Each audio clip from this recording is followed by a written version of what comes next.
ओम शांति। ओम शांति। आज बाबा के 12 तारीख के महावाक्य हैं। आज बाबा ने कहा, मीठे बच्चे, ज्ञान अमृत है और योग अग्नि है। ज्ञान अमृत है और योग अग्नि है। ज्ञान और योग से तुम्हारे सब दुख दूर हो जाते हैं। ज्ञान और योग से तुम्हारे सब दुख दूर हो जाते हैं। ज्ञान अमृत है तो अमृत का पान किया जाता है ना। पान करना मीन्स ग्रहण करना, तो ज्ञान को ग्रहण करना है ना। आज की मुरली से प्रश्न है, कौन सा रस ज्ञान से प्राप्त होता है, भक्ति से नहीं? ऐसी कौन सी प्राप्ति हमें ज्ञान से होती है, भक्ति से नहीं हो सकती? उत्तर है जीवन मुक्ति का रस, जीवन मुक्ति का फल। भक्ति से किसी को भी जीवन मुक्ति का रस नहीं मिल सकता। इस जीवन में भी मुक्ति जैसा फल भक्ति से नहीं मिल सकता है। भक्ति में तो बंधन की बात ही करते रहते हैं, लेकिन बाबा कहे जब ज्ञान समझ में आता है तो इस जीवन में भी जैसे मुक्त अवस्था हो जाती है, सब कुछ करते हुए भी। और फिर भविष्य का तो जीवन मुक्ति का वर्षा है ही है। बाबा जब आते हैं तो बच्चों को जो भी डायरेक्शन देते वही ज्ञान है। उसी पर चलने से स्वर्ग की राजाई मिल जाती है। बाबा के आदेश पर चलने से ही स्वर्ग की राजाई प्राप्त होती है। गीत है, भोलेनाथ से निराला कोई और नहीं। ओम शांति। बच्चों का भोला बाबा बच्चों प्रति समझा रहे हैं। इसको कहा जाता है शिव भोला बाबा। हमेशा शिव को बाबा कहा जाता है। कोई चित्र देखे व ना देखे, परंतु याद करते हैं शिव भोलानाथ। शंकर को व विष्णु को व ब्रह्मा को भोलानाथ नहीं कहेंगे। भोला अक्षर कहने से मनुष्यों की बुद्धि में निराकार शिव बाबा का ही चित्र आता है। अब तुम बच्चे प्रैक्टिकल में जानते हो। अब भोलानाथ बाबा कहने से भक्ति मार्ग वालों का कोई मुख मीठा नहीं होता है। भले कितनी भी महिमा करते रहें, मुख मीठा नहीं होगा। अभी तुम बच्चे शिव बाबा को याद करते हो। शिव भोलानाथ बाबा कहने से मुख मीठा हो जाता है, क्योंकि भोला बाबा शिव बाबा कहते हैं तो दिल खुश हो जाती है ना। जैसे तो शिव बाबा हमको पढ़ाकर स्वर्ग का मालिक बनाते हैं। बाबा कहने से बच्चों को प्रॉपर्टी भी जरूर याद पड़ती है। तुम बच्चे जानते हो वही शिव बाबा है। मनुष्य सृष्टि का बीज रूप भी उनको कहा जाता है। झाड़ का एक ही बीज होता है, तो मनुष्य सृष्टि रूपी झाड़ का भी वो एक बीज है, जिससे फिर मनुष्य सृष्टि रची जाती है, क्योंकि बाप हो गया ना। बाकी सब हुए उनके बच्चे। भक्तों का भगवान बाबा एक है। भक्त याद करते हैं भगवान को, परंतु पूरा जानते नहीं हैं। ये भी ड्रामा में नूंद है। बच्चों को इस ज्ञान और योग बल से सदा सुखी बना करके मैं छिप जाता हूँ। ज्ञान सागर भी एक ही है, जैसे वो पानी का सागर एक है। उनको बांटा गया है, ये भारत का सागर है, ये फलाने का सागर है। वास्तव में समंदर एक ही है। सतयुग में इस समंदर को बांट नहीं सकते। एक ही सागर रहता है जिसके तुम मालिक बनने वाले हो। वहाँ इतने खंड थोड़े ही रहते,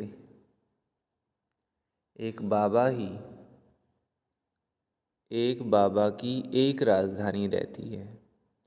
इसी भारत पर वर्ल्ड ऑलमाइटी अथॉरिटी का एक ही राज्य था। देवी देवताओं के राज्य को भगवान भगवती का राज भी कहते हैं। अमेरिका वाले भगवान भगवती माने गॉड गॉडेज कहते हैं, परंतु जानते नहीं हैं कि वो कब राज करते थे, कैसे राज लिया पाया। ज्ञान सागर एक बाबा है, वही ज्ञान से सबकी सद्गति करते हैं। अब तुम बच्चे जानते हो, हमारे सामने ज्ञान सागर बैठा है। हमारे सामने कौन है? ज्ञान के सागर। जैसे सागर के पास जाकर के बैठते हैं तो कितना दिल खुश हो जाता है। उनसे ज्ञान गंगाएं निकल सारे विश्व को सद्गति देती हैं। इसको ज्ञान अमृत भी कहते हैं। अमृत शब्द से ही फिर पुजारी लोग चरण धोकर वो अमृत बनाकर पीते हैं। वास्तव में उसको अमृत नहीं कहा जाता। आजकल दवाइयों का भी नाम अमृत रखा है, जिससे सब दुख दूर होते हैं। अब वो भी बात नहीं है। ये तो बाबा बैठ बच्चों को योग सिखाते हैं। योग को अमृत नहीं कहा जाता है। योग अग्नि से तुम्हारी सब बीमारियां 21 जन्मों के लिए दूर होंगी। इस जन्म की नहीं, इसमें तो अंत तक भोगते रहेंगे। ये है योग की बात। बाबा कहते हैं योग लगाओ तो तुम्हारी सब बीमारियां नष्ट होंगी, फिर कभी बीमार नहीं होंगे। तुम पुरुषार्थ करते हो बाबा से स्वास्थ्य सुख लेने के लिए, है ना। वहाँ कोई बीमारी होती ही नहीं। मैं तुमको ऐसे कर्म सिखलाता हूँ जो कभी बीमारी होगी ही नहीं। कहते हैं व्यास भगवान ने शास्त्र बनाए, परंतु ये तो सब ड्रामा में नूंद है। नाम पड़ गया व्यास का, ये है बना बनाया ड्रामा। जो भी तुमने देखा वो सब ड्रामा में नूंद है, अनादि बना बनाया है, ये बदल नहीं सकता। भक्ति मार्ग द्वापर से शुरू होता है, हो जाता है। भल कोई कितना भी भक्ति करे, ध्यान से बाबा की बात सुनते हैं, कोई कितना भी भक्ति करे, शास्त्र पढ़े, परंतु वापस जा नहीं सकता। क्योंकि शास्त्र पढ़ने वाले भी जब शास्त्र पढ़ करके बंद करते हैं तो आंख बंद करके परमात्मा को कहते हैं, परमात्मा हमें सद्ज्ञान देना, है ना। तो जो शास्त्र में पढ़ा था वो क्या था? तो भक्ति मार्ग की बातें पढ़ी ना। तो ज्ञान माना जब तक समझ नहीं मिले वापस जाने की तो कैसे जाएंगे। सतो प्रधान से तमो प्रधान में जरूर आना है। इस कर्म क्षेत्र से बाहर कोई जा नहीं सकता। तुम जानते हो हम सो सतो प्रधान थे, अब हम सो तमो प्रधान बने हैं। ड्रामानुसार बनना ही है। भक्ति मार्ग में रात शुरू हो अंधियारा हो जाता है। पहले इतना अंधियारा नहीं होता है जितना अब है। अंधियारा मीन्स अज्ञानता, मूढ़मति की बातें हैं ना, अभी उतनी बाबा के पहले नहीं होती हैं। रात को भी पहले सतो प्रधान, फिर सतो रजो तमो कहा जाता है। रात को भी पहले ऐसे कहते हैं। धीरे धीरे कला कमती होते होते घोर अंधियारा हो जाता है। अभी सृष्टि पर बेहद का ग्रहण है, एकदम घोर अंधेरा है। इस चंद्रमा की बात नहीं है, ये सारे विश्व की बात है। रावण का ग्रहण लगा हुआ है। द्वापर से लेकर सारे विश्व को ग्रहण लगना शुरू होता है। थोड़ा थोड़ा लगता जाता है।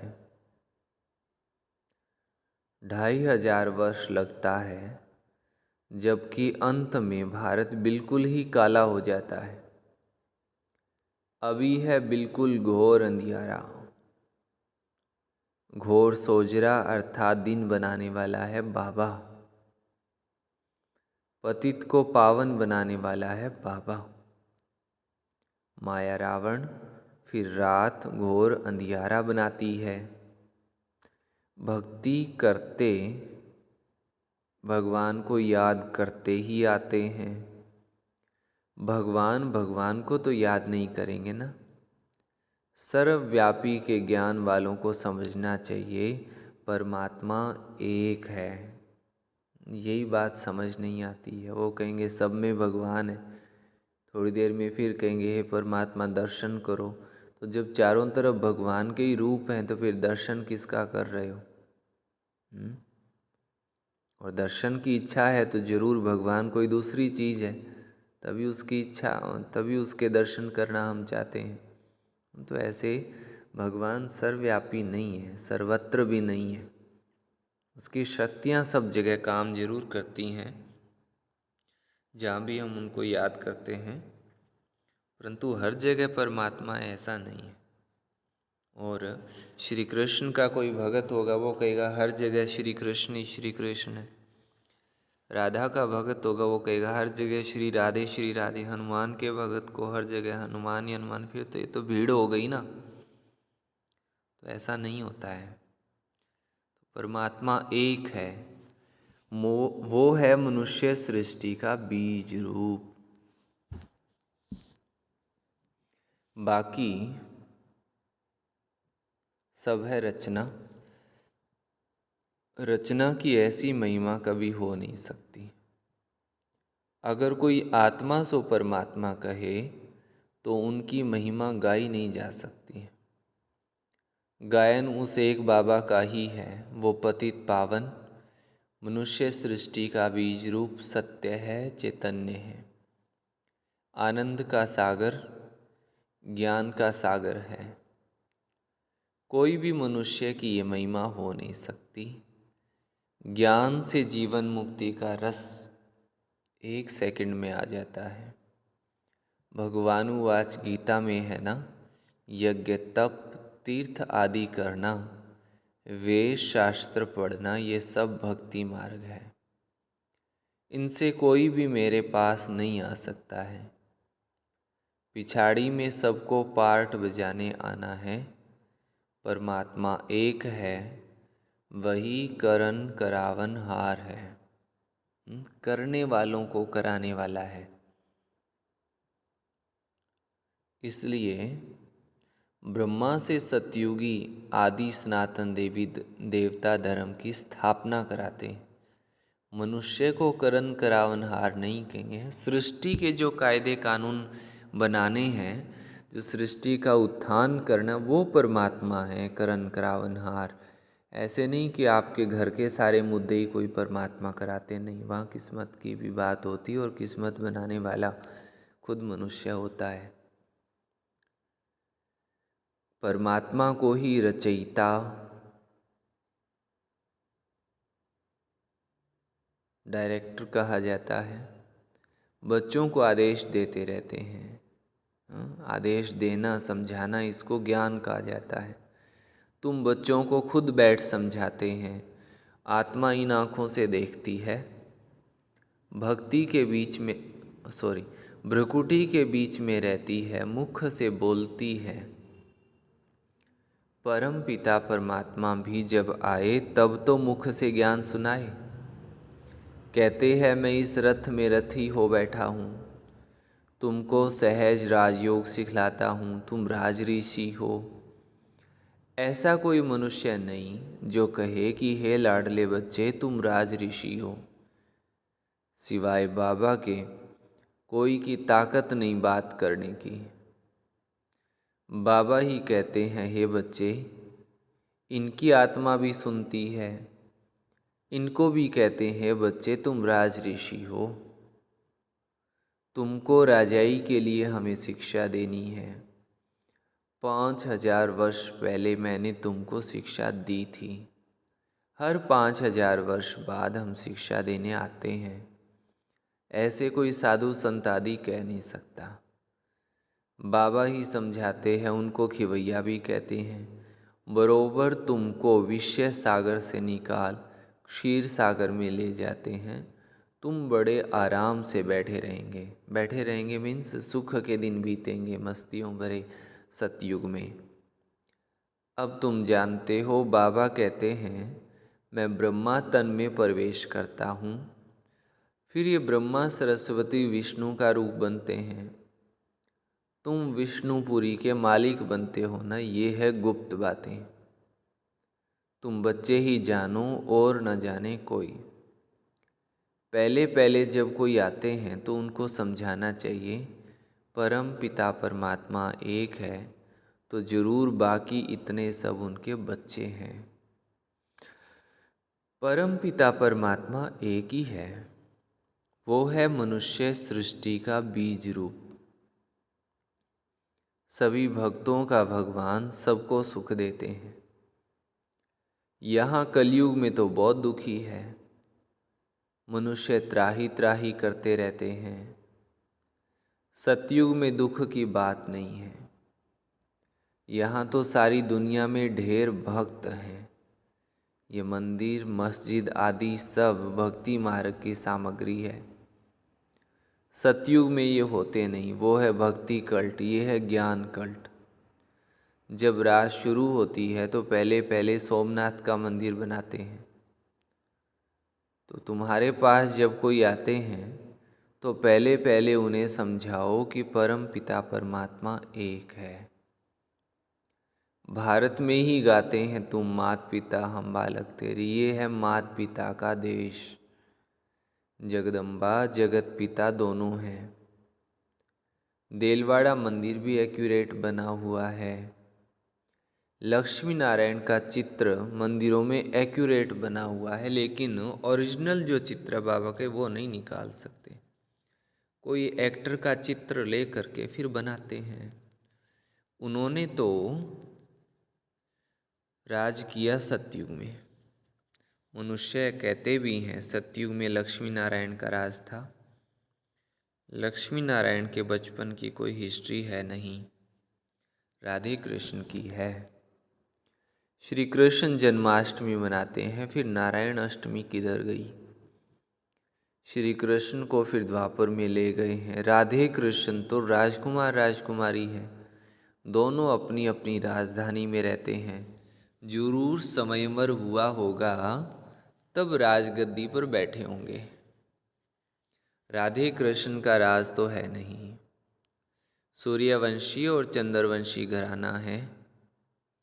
चंद्रवंशी में तो सूर्यवंशी श्री कृष्ण आ नहीं सकते, बड़े मूंझ गए हैं। तो पहले पहले समझाना है परम पिता परमात्मा एक है। दुनिया में जो है वो सब हैं हद के पिता। स्त्री रची, फिर स्त्री से बच्चे पैदा हुए, स्त्री को अडॉप्ट किया, जन्म नहीं दिया। बेहद का बाबा भी कहते हैं, मैं इनमें प्रवेश करके इनको अडॉप्ट करता हूँ। भगवान ने सृष्टि कैसे रची ये किसको भी पता नहीं है। ऐसे नहीं कि प्रलय हो जाती है फिर सागर में पत्ते पर आते हैं। अगर ऐसा है तो अकेला श्री कृष्ण कैसे सृष्टि रचेगा? फिर तो दो चाहिए, फीमेल भी चाहिए। परंतु ऐसी कोई बात ही नहीं है। बाबा कहते हैं मैं अडॉप्ट करता हूँ।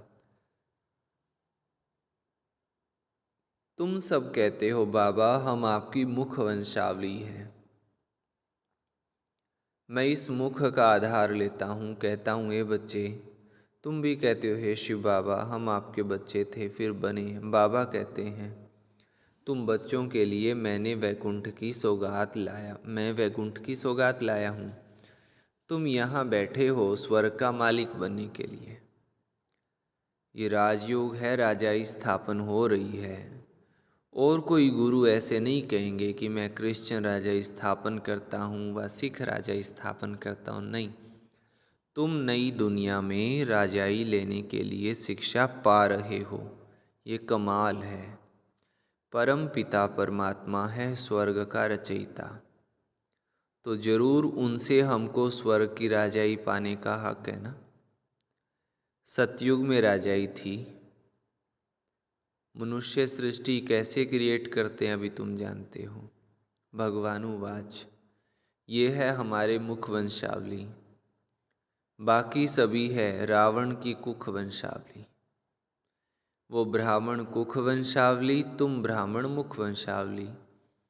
तुम समझा सकते हो ब्रह्मा की औलाद जरूर ब्राह्मण ठहरे ना। ब्रह्मा है प्रजापिता ब्रह्मा,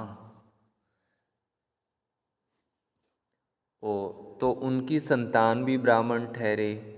ब्राह्मण के बच्चे ब्राह्मण होते हैं। तुम हो ब्रह्मा की सच्ची संतानें ब्राह्मण। ब्राह्मण है सबसे ऊंच, ब्राह्मणों को चोटी में रखा जाता है। चोटी में माना एक चित्र बना हुआ है, उसमें सबसे ऊपर ब्राह्मणों को स्थान दिया है, तो बाबा उसकी बात करते हैं। जैसे ऊंचे से ऊंचा भगवान शिव बाबा को त्रिमूर्ति से उड़ा दिया है, वैसे ऊंचे से ऊंचे ब्राह्मणों को भी चोटी से उड़ा दिया है। विराट रूप में ब्राह्मणों को नहीं दिखाते हैं, सिर्फ कहते हैं देवता क्षत्रिय वैश्य शूद्र, पहले पहले तुम ब्राह्मण हो। तुम कितनी भारी सेवा करते हो। ऊंच से ऊंच भगवान, फिर उनसे पैदा हुए तुम बच्चे हो। शिव बाबा तो नई सृष्टि पर आते नहीं हैं, तुम आते हो। शिव बाबा कहते हैं मैं तुमको राज्य देता हूँ, फिर मेरा नाम ही गुम हो जाता है ना। अभी गुम हुआ ना, जिसमें गीता में श्री कृष्ण का नाम बताते हैं। मैं छिप जाता हूँ, मैंने क्या किया, कैसे सृष्टि रची, ये कोई नहीं जानता। अब बाबा कहते हैं अब कोई नया आता है तो जास्ती माथा नहीं मारना है। कोई भी नया आए तो बाबा के ज़्यादा बोलने की बात नहीं है। पहले पहले परिचय देना है बाबा का, ज़्यादा नहीं बोलना। तो क्या बोलना है, पहले बाबा का परिचय देना है। वो है स्वर्ग का रचयिता, देवताएं स्वर्ग के मालिक थे। फिर 84 जन्म लेते लेते अब वो शूद्र वर्ण में हैं, फिर उनको ब्राह्मण बनाते हैं। वर्ण भी है ना, विराट रूप का चित्र भी है। ब्राह्मणों की चोटी के आगे शिव भी जरूर देना है। जैसे त्रिमूर्ति पर शिव दिखाते हैं, वैसे ब्राह्मणों के ऊपर भी शिव दिखाना है, समझाना है। शिव बाबा ब्रह्मा द्वारा ब्राह्मण बनाते हैं। वो फिर ब्राह्मण सो देवता, सो क्षत्रिय, सो वैश्य शूद्र बनते हैं। पहले पहले तो कोई को भी अलफ ही समझाना। अलफ मीन्स अल्लाह के बारे में, परमात्मा के बारे में। वो बाबा इस ब्रह्मा द्वारा सृष्टि रचते हैं, तो सब भाई बहन हो जाते हैं। भाई बहन मीन्स यहाँ हम बाबा के बच्चे आपस में रहते हैं भाई बहन की तरह। गृहस्थ की यहाँ बात नहीं है, गृहस्थ में तो जो रिश्ते नाते हैं वो है ही है। शिव बाबा की संतान तो सब आत्माएं हैं ही। फिर मनुष्य सृष्टि रची जाती है, तो पहले पहले ब्रह्मा सरस्वती ब्राह्मण, फिर देवता क्षत्रिय बनते हैं। ऐसे ये मनुष्य सृष्टि का झाड़ वृद्धि को पाता है। उसी बाप को सब भूले हुए हैं। देखो बाप दादा कितना स्पष्ट बातें समझाते हैं। बच्चों को भी ऐसा स्पष्ट समझाना सीखना है। अच्छा, मीठे मीठे सिकी लधे बच्चों प्रति माता पिता बाप दादा का याद प्यार और गुड मॉर्निंग। रूहानी बाप की रूहानी बच्चों को नमस्ते। हम रूहानी बच्चों की रूहानी माता पिता बाप दादा को याद प्यार, गुड मॉर्निंग और नमस्ते। धारणा के लिए मुख्य सार है। फर्स्ट पॉइंट, हम राज ऋषि हैं। स्वयं भगवान हमें राजयोग सिखाकर राजाई का वर्षा देते हैं। इस नशे में रहना है, इस नशे में रहना है। सेकंड पॉइंट है, योग अग्नि से विकर्मों को दग्ध कर सब बीमारियों से सदा के लिए मुक्त होना है। योग अग्नि से विकर्मों को दग्ध करके बाबा कहे सब बीमारियों से सदा के लिए मुक्त रहना है। इस जन्म के कर्म भोग को याद में रह करके चुकतू करना है। इस जन्म में जो भी कर्म भोग आ रहे हैं, कोई समझते हैं बस हम शिव बाबा के बन गए, अब हमें कोई दिक्कत नहीं होगी। जो समस्याएं परिस्थितियां आनी है वो तो आएंगी, लेकिन बाबा से हमें शक्ति मिलती है, और शक्ति मिलती है तो फिर समस्या नहीं लगती। माना जो शारीरिक रूप से शक्तिशाली हो तो उसको ठंडी हो गर्मी हो कोई फर्क नहीं पड़ता है, और जो शारीरिक रूप से कमज़ोर हो उसको थोड़ी सी भी ठंडी होगी तो बुखार चढ़ जाएगा, ठंडी जुकाम हो जाएगा।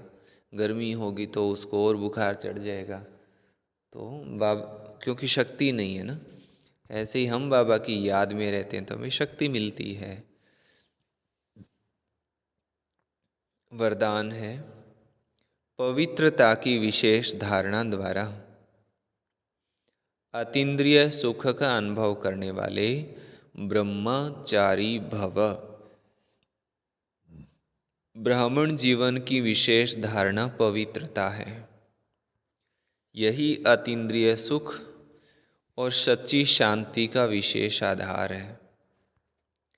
पवित्रता सिर्फ ब्रह्मचर्य नहीं है, लेकिन ब्रह्मचारी और सदा ब्रह्मचारी अर्थात ब्रह्मा बाबा के आचरण पर हर कदम चलने वाले, संकल्प, बोल और कर्म रूपी कदम ब्रह्मा बाबा के कदम ऊपर हो,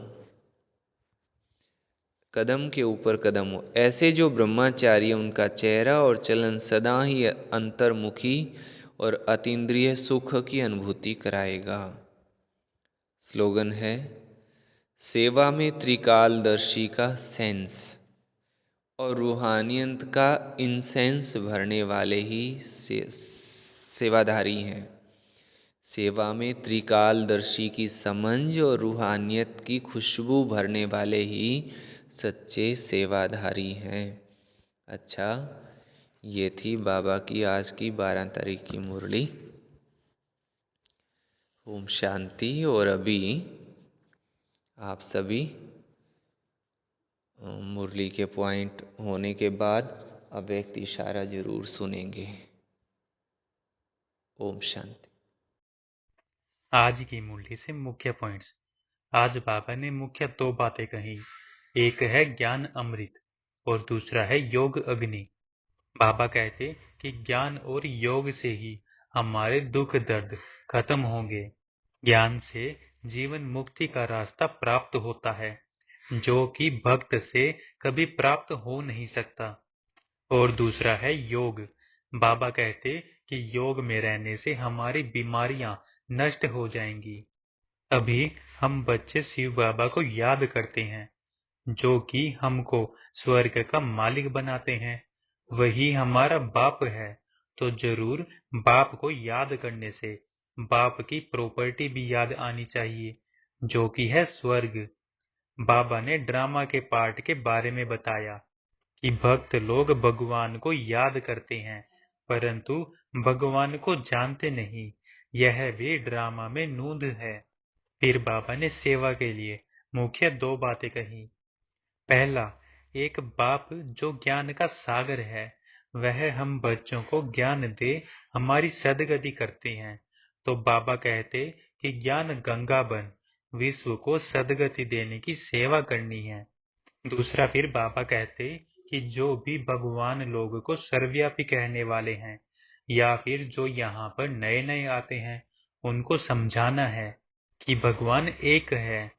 उनको कहो, अगर भगवान सर्वव्यापी है तो सबके अंदर भगवान हुआ, फिर भी तुम भगवान को याद करते हो, तो भगवान भगवान को कैसे याद कर सकता।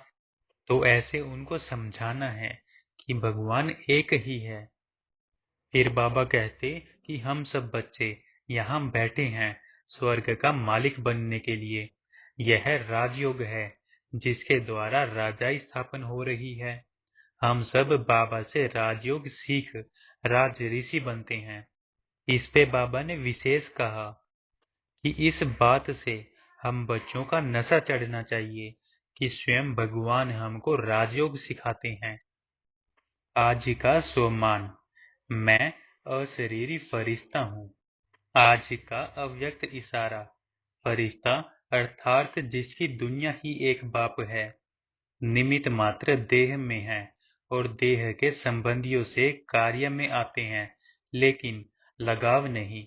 अभी अभी देह में कर्म करने के लिए आए और अभी अभी देह से न्यारे। फरिश्ते सेकंड में यहाँ, सेकंड में वहाँ, क्योंकि उड़ने वाले हैं। कर्म करने के लिए देह का आधार लिया और फिर ऊपर। अब यही अभ्यास बढ़ाओ। अच्छा, ओम शांति।